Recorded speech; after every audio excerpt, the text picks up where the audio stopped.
Tonight on Coyote News, USD Provost Jim Moran joins us with the latest on the State University Address and learn about the USD's portal and new look. I'm Brent Seehofer. And I'm Kathleen Suri. Students are tailgating in a different area this year because of the construction of USD's new basketball arena. And the Coyote volleyball team defeats an SEC team.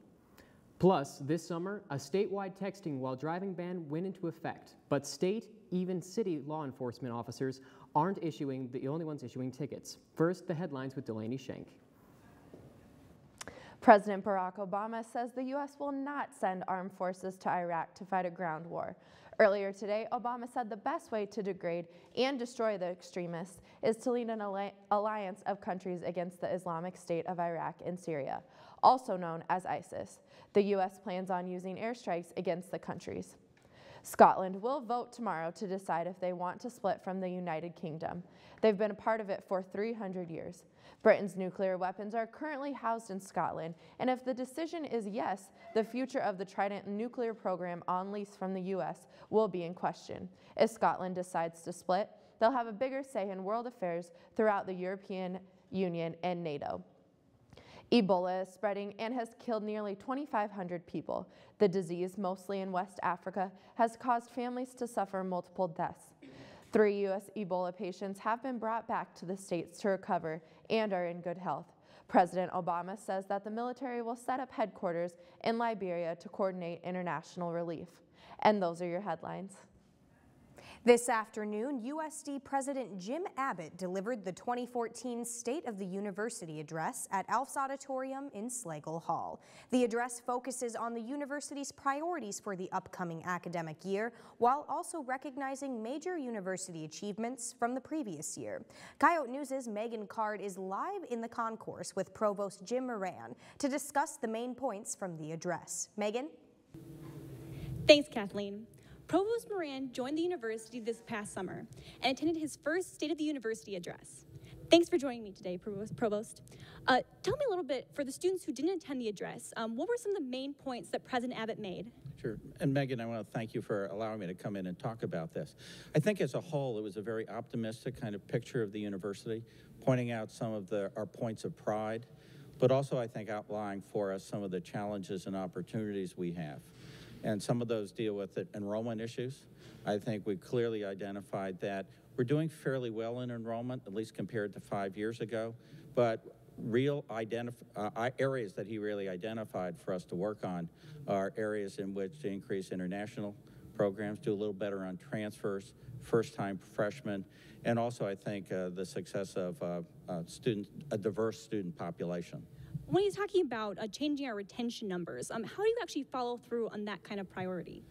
Well, he set up 2 task forces, I think, to really look at that. One, to look at some of our processes dealing with kind of student services and student support, and identifying what are the processes that we can have that I think increase the opportunities for students to get answers more quickly and really be in a better position to take full use of the university. And then one that really looked at academic programs to make sure that our programs were distinctive and really relevant and up to date.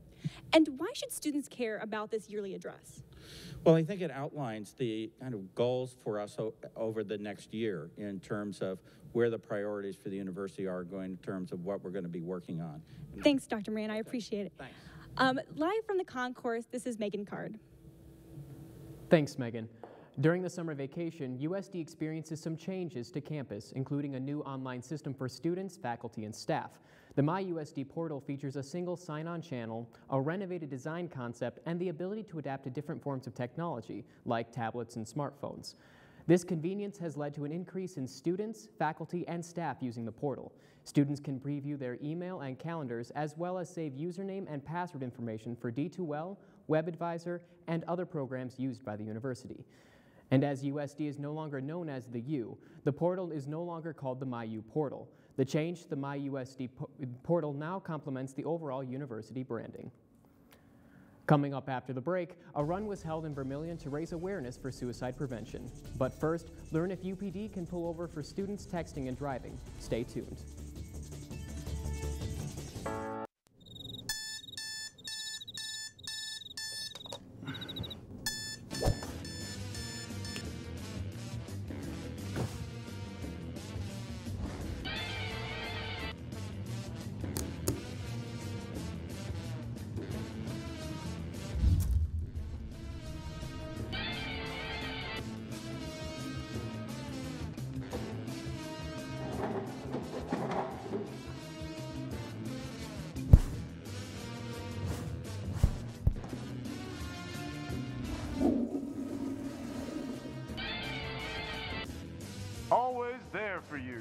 Coyote News, Wednesday, live at 5.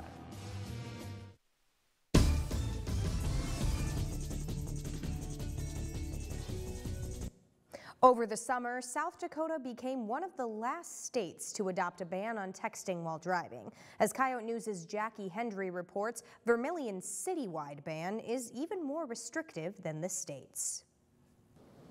In Vermillion, texting while driving has been a primary offense since May of 2013.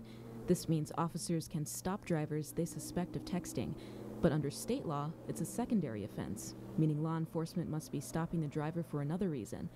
Vermillion Police Chief Matt Betzen says VPD has issued 16 tickets since January. And the Vermillion Police Department isn't enforcing the law alone. University police have the authority to pull over violators even beyond campus. Well, UPD officers are deputy Vermillion police officers, so they have essentially the same powers as a Vermillion police officer would have for either the state or the city ordinance. Even though it's illegal, some USD students still admit to texting while driving. I try not to do it at all.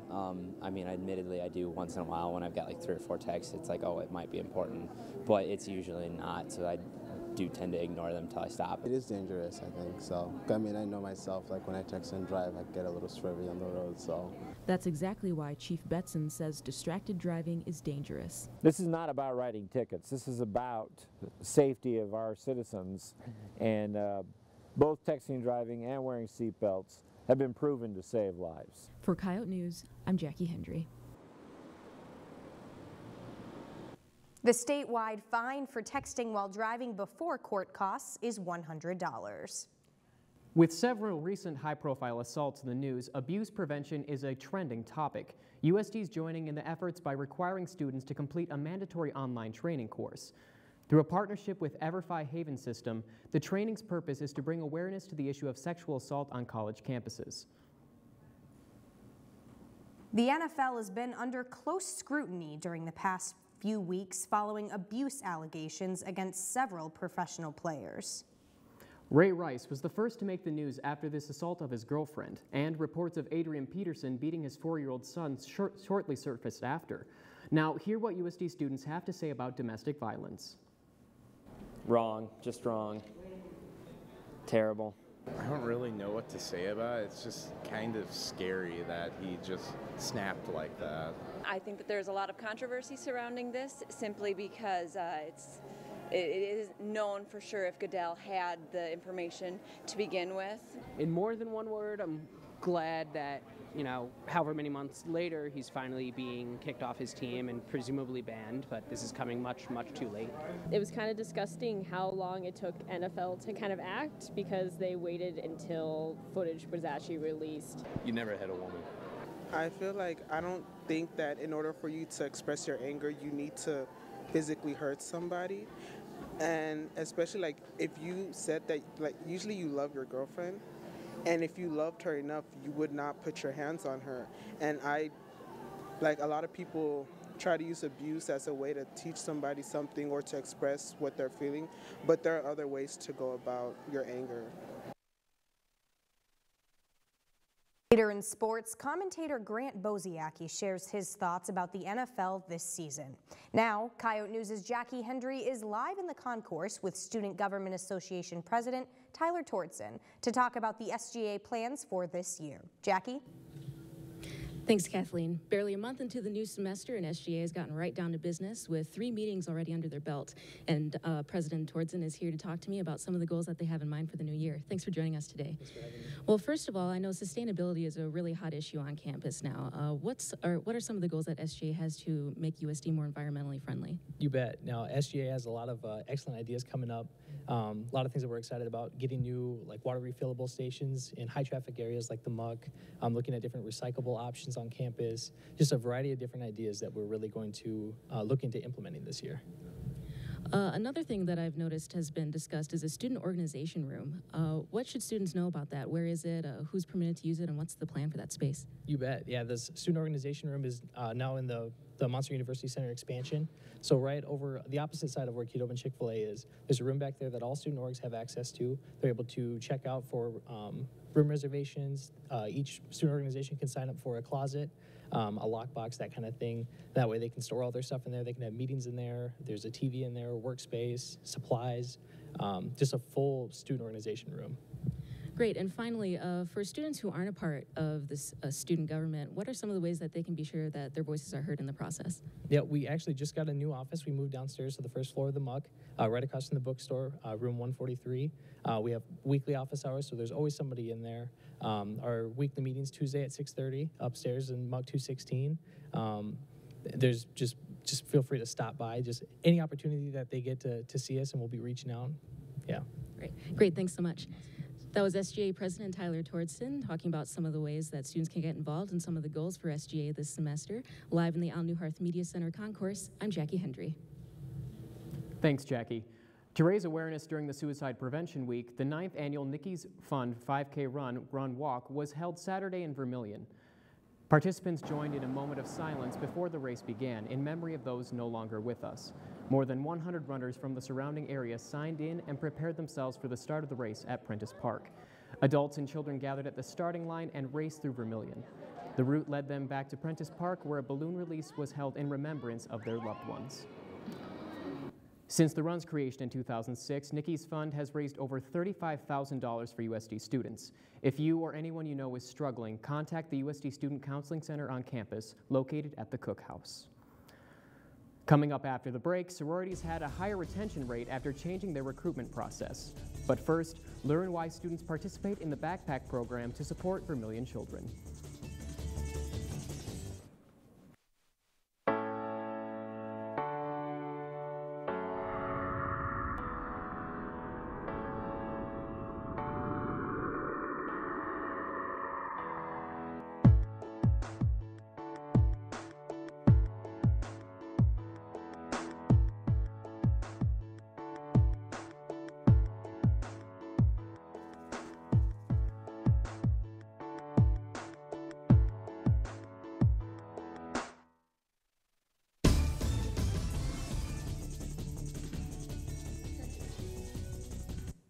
This weekend, the National Park Service dedicated a new trail at the Missouri National Recreational River. The dedication took place at the Mulberry Bend Overlook, located just past the South Dakota border into Nebraska. People attending the event had the opportunity to hike the new trail with a ranger-guided walk. They also had the chance to view the park's mobile ranger station, which is a visitor center on wheels. The public park and trail are now open to the public. On this week's Yote Report, Nicole Griffith takes us off on the campus organization that's helping to feed the needy in Vermillion. The Vermillion Weekend Backpack Food Program is an organization feeding area children one backpack at a time. Its mission is to provide students an opportunity to receive snacks and easy-to-prepare meals for the weekend. And each backpack is just under $4 of donations. Dedicated volunteer Marley Hanson first got started with the program as a 4-H project. Now she uses it as her pageant platform. 1 in 6 kids in Clay County are considered food insecure, which means they don't know where their next meal is coming from. So since this program just gives out the food if their families think they need it, it's a really great program to provide food with those kids. The food is distributed from grade school through high school, and any organization can help volunteer with preparing the backpacks. Recently, the USD women's cross-country team lent a hand. If you're interested with volunteering with the Vermillion Weekend Backpack Program, they meet almost every Thursday of the month at 4 p.m. at the First United Methodist Church. You can email feedingverm@gmail.com for more information. For the Yote Report, I'm Nicole Griffith. While most students were still enjoying the final weeks of summer vacation, USD sororities were in the process of recruiting new women to their chapters. This year, the 4 sororities on campus held formal recruitment the week before school started. Greek life coordinator Laura Roof says that about 93% of the women that rushed were placed in a sorority.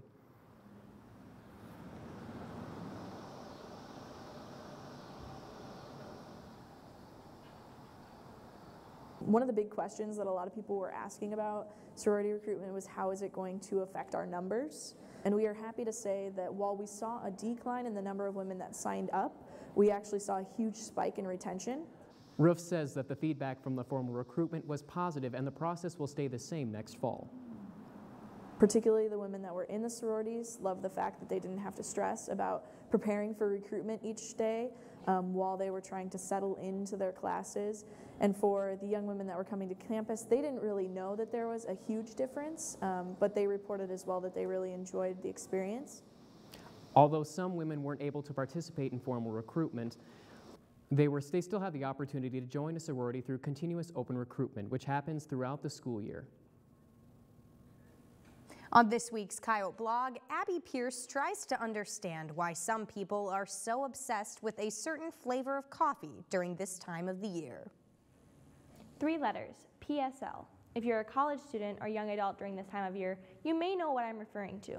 The infamous pumpkin spice latte has made its seasonal return to Starbucks, as well as other coffee chains. I'm all about embracing fall and the flavors that come along with it, but in good time. The seasonal flavor was released for this year's fall season on September 2nd. That just seems way too early. I understand that some people just can't wait to get their hands on a PSL, but can we really appreciate pumpkin spice if we're able to get it for half the year? Some may say, you can never have too much of a good thing. But I'm going to argue that we can only appreciate pumpkin spice on those chilly fall and winter days when you desperately need that latte to warm your tummy after a brisk walk to the muck.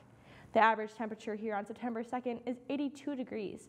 Not exactly my idea of ideal latte drinking conditions, but to each their own. Apparently this flavor has really caught on and created quite the following.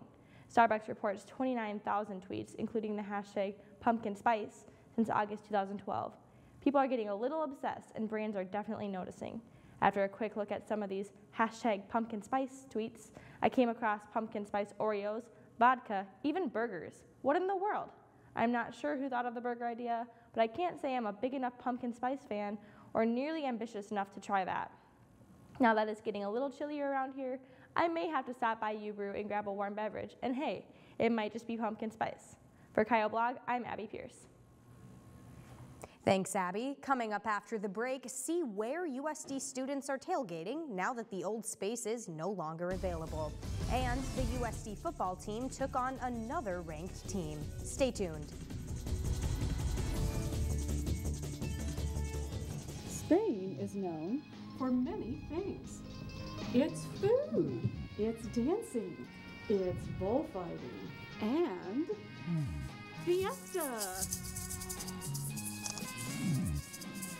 Sometimes the classroom just isn't enough.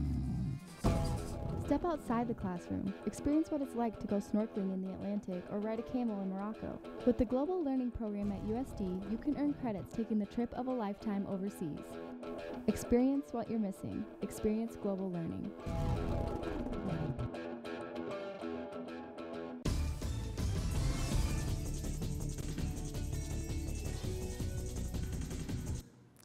Tonight on Coyote Sports, the football team falls just short and loses by 8 to the number 4 team in the FCS. And the volleyball team wins 2 of their 3 matches in Arkansas. I'm Charlie Daldorf. And I'm Erica Arpan. The girls' soccer team's losing streak hits 3, and sports commentator Grant Boziacki discusses his thoughts on violence involved with the NFL. But first, the headlines. Delaney? The Associated Press is reporting that the Nike store in Minnesota's Mall of America has pulled its Adrian Peterson merchandise from its shelves. Earlier, the Radisson hotel chain pulled its sponsorship from the Vikings, citing a conflict of ethical interest. It's all in the response to the felony child abuse charge Peterson is facing. Peterson was indicted on Friday, then benched over the weekend by the Vikings. He's now on the commissioner's exempt list and isn't allowed to be around the team. Miami Marlins slugger Giancarlo Stanton took to Instagram yesterday to show fans how far he's come since taking a fastball to the face in a game last week. Stanton has doctor's appointments scheduled for Tuesday, after which manager Mike Redmond will have a better idea whether the Marlins have any hope of getting their National League MVP candidate back before the season ends. Stanton, who leads the National League in home runs, was hit in the face by a pitch Thursday night and sustained facial fractures and dental damage. Heisman Trophy winner and Florida State quarterback Jameis Winston has been suspended for the first half of the team's next game. Winston was seen shouting an obscene sexual phrase on campus yesterday. He apologized for his actions, but this isn't the first incident to create problems for the team. And those are your headlines. Sophomore quarterback Ryan Sager and the South Dakota football team notched their first win of the season 2 weeks ago against William Penn, but next up for Sager was his first career road start. Last year, the 1-1 Coyotes traveled to Missoula, Montana to take on the number 4 ranked Grizzlies. The Coyotes' lone points in the first half came on a 35-yard field goal by Miles Bergner. They trailed 7-3 at halftime. Jasper Sanders, who missed last season with a wrist injury, ran 74 yards on 12 carries, including that 18-yard run.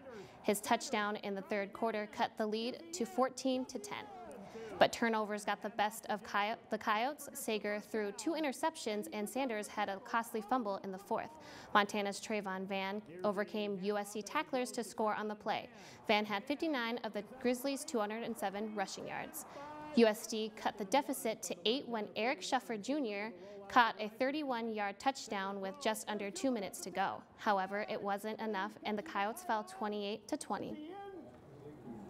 The Yotes are now 1-2 on the season and host 23rd ranked Northern Arizona Lumberjacks at 1 p.m. Saturday afternoon.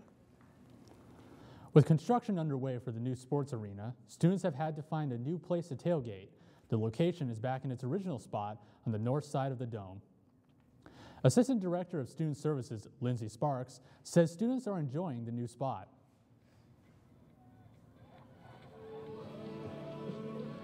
We heard this week from last weekend that they loved it. They love being on the grass. They love kind of having their own space and being really close and compact, whereas last year we were really far out and that sort of thing.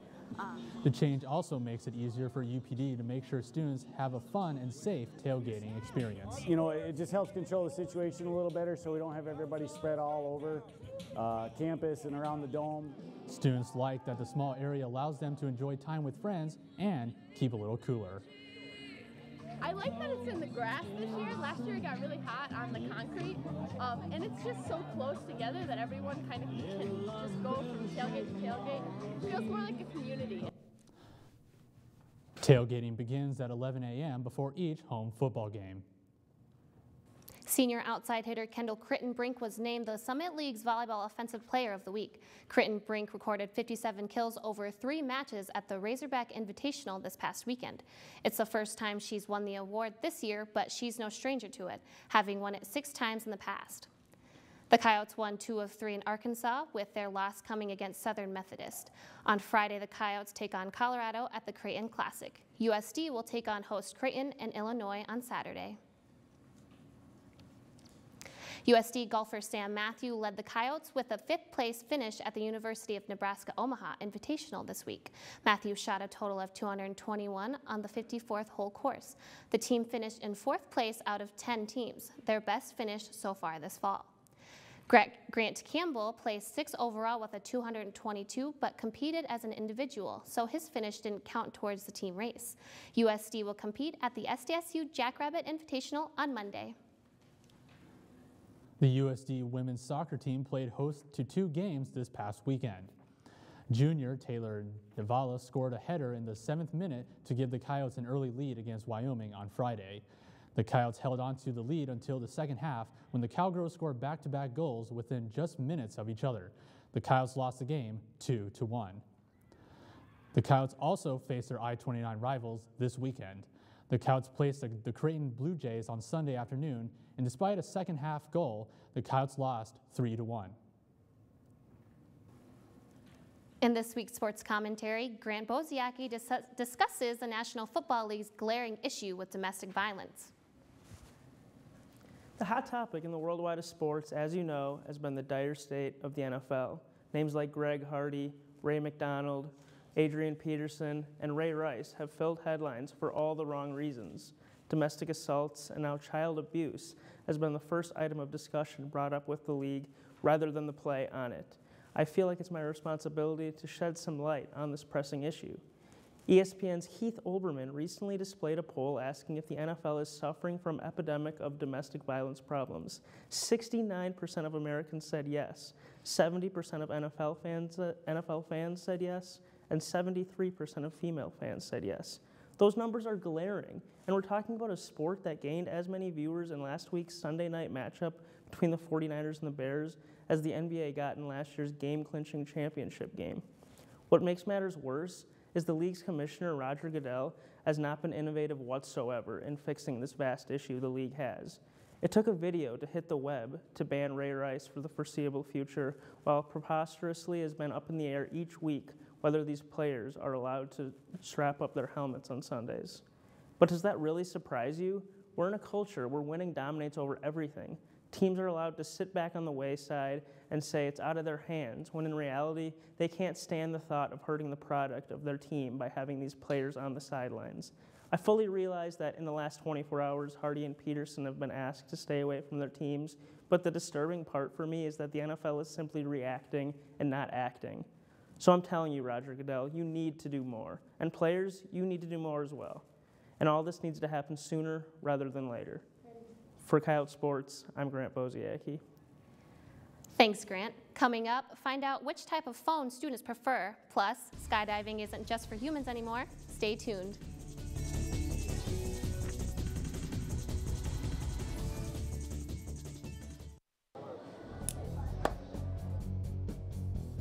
Climbing's awesome because it's challenging, both mentally and physically.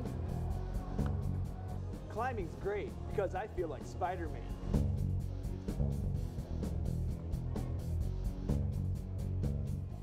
Climbing is great, because even my nerd friends can do it.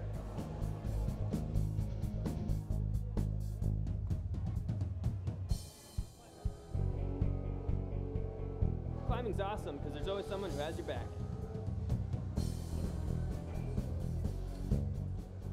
Come to the rock wall and figure out why climbing's awesome for you.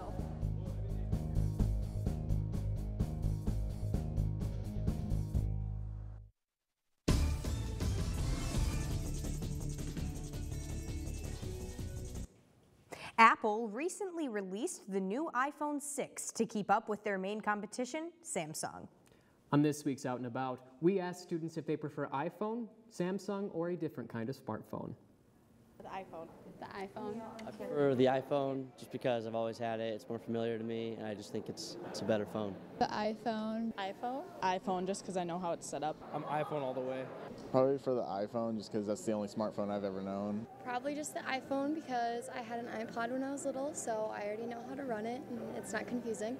Android.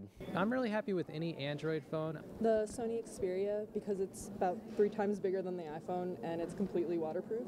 I would say anything along the Android line or Nokia. I prefer an Android because it's pretty big and it's very durable. Okay, I have an iPhone and I love it. I like the Samsungs because I've dropped it many times and I can't break it. And I've had an iPhone before and I broke it really easily. Android phones have like cool stuff, but I like my iPhone. I prefer Android because of the customizability. I don't have a preferred choice of smartphone. I don't even know what this one is. It's a phone. While most dogs are happy when their owners take them on a walk, Riley the Dachshund is gaining international fame from recently falling 13,000 feet through the air. Owner Nathan Batiste has been on more than 400 skydiving jumps and had always wanted to take his dog with him. Batiste says the jump went out without a hitch, and Riley had a blast. The owner also adds that he hopes to take his dog on more jumps in the future. That's all for Coyote News. Don't forget to like us on Facebook and follow us on Twitter and Instagram. And remember to cheer on the Coyotes as they take on Northern Arizona this Saturday. We'll leave you with highlights of Coyotes' 12th straight home opening win against William Penn. Have a great night. We'll see you next time. Goal from the 4, hand off, Bama straight ahead, touchdown! Touchdown, South Dakota. Here's a play action fake and a pass on the way, and it's intercepted. It was intended for Stewart and intercepted at the 30-yard line. Set, handoff, play action fake to Sanders. Sager can run into the end zone if he wants. He's to the 5, touchdown! Touchdown, South Dakota.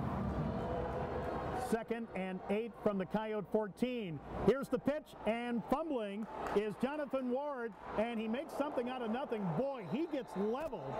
South Dakota outside the William Penn 3. Handoff Sanders. Sanders, he will be in.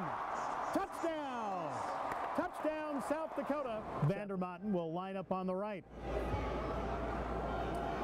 And Sager will take it himself. He's in. Touchdown. On its feet. 4th and 2 for William Penn from the Coyote 4. Here's motion. And here's the pitch over to the right side. And the runner did not get it. Jonathan